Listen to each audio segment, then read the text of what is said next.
So I've only got three, so don't worry. So you started your career writing and editing for a local paper. How does that experience shape your journey towards writing your debut novel? So yeah, I got a lot of experience while I was writing and editing for that paper. I got a lot of experience um, just writing small articles and um, being able to hone my writing skills and also learn different grammar techniques through the AP style book, which is what journalists use to write articles. And then I also got to study in a journalism class while I was working on that newspaper.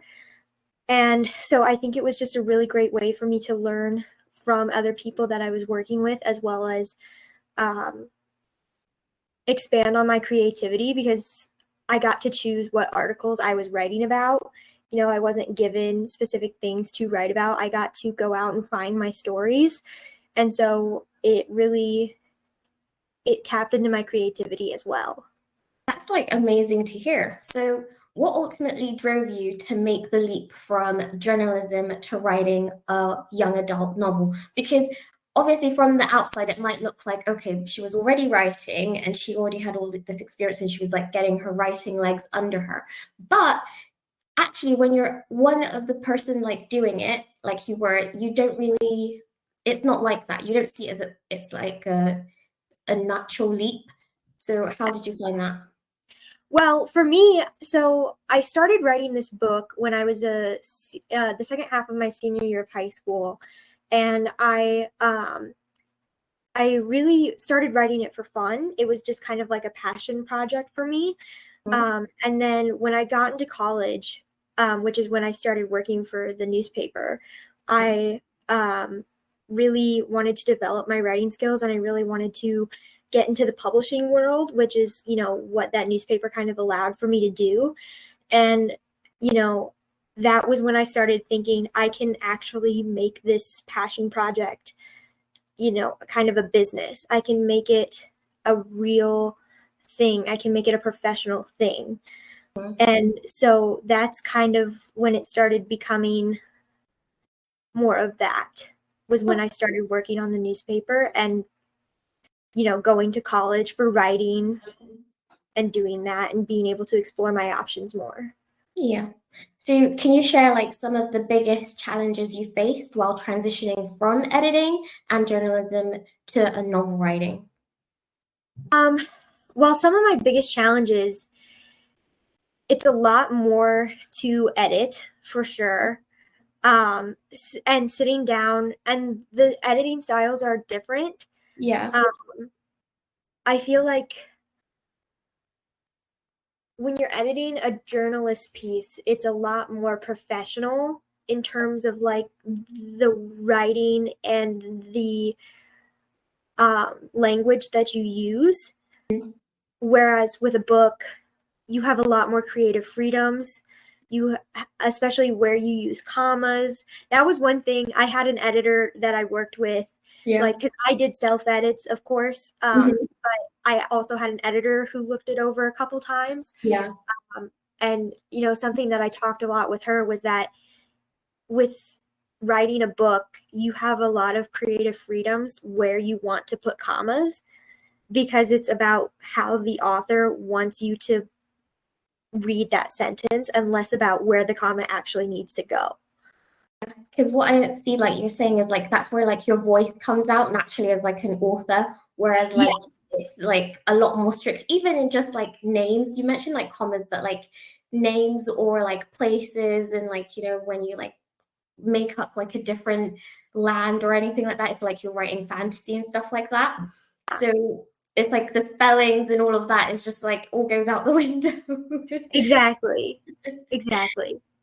So we're gonna move forward to your writing journey and some of your inspirations. So Okay. what inspired The Shadow We Hide? Was there a specific idea, event, or person that sparked the story? So Honestly, a couple different things sparked this story. I'd say it was a combination of different things. One of the biggest things was that I had just finished reading this great novel called um, Diary of an Oxygen Thief by an anonymous writer. And it had this very anti hero main character. And I really liked the idea of an anti hero main character, or at the very least, a character who has to struggle a lot and isn't perfect from the get go, or at least has a lot of flaws, Mm-hmm. like, and isn't somebody who is completely likable, or has flaws that make them easily likable as a character. Yeah. And so on top of that, that idea was kind of swirling around in my brain for a couple of weeks. And then one day it had blizzard. I live in the Midwest, and so we have crazy weather. Yeah. And it blizzard, and I was taking care of a friend's dogs, and I was walking home from taking care of them, and my feet were crunching on the ice as I was walking across the street, and I just thought to myself, it would be nice to be anywhere but here. Like days like this, it would be nice to be anywhere but here. Mm-hmm. And I was like, that idea, that sentence just kind of formulated, and I was like, this is something. And I went home and immediately started writing. It's like phenomenal to like hear, because I can just say like you don't choose when inspiration hits you, and like when something really latches onto you, it doesn't like leave you. And I feel like what you're experiencing there was that. Yeah, I agree. Yeah. So actually, I wanted to go into a bit of what you said when you said that, where somebody not being likable. Um, as a reader, now we're gonna like take it up a different look at it from a different angle. So like as a reader, or like somebody who like digests like a lot of stories in many forms, sometimes I get the feeling that I come across characters who authors write, or the writer behind them script, whatever it is they write, and they want them to be likable. They want them not to struggle, or like maybe they struggle, but it's not like in a way that I would connect with, or like in any form. So you saying that you wanted to write a character that was fundamentally like flawed and had to work through their own issues, is how has that like resonated like with readers, or with you as the author writing it behind the character? Well, I'll start with how it's resonated with me is I I'll start with saying I grew up, I am diagnosed with OCD and with depression, and those have been major battles that I have fought for a long time in my life. And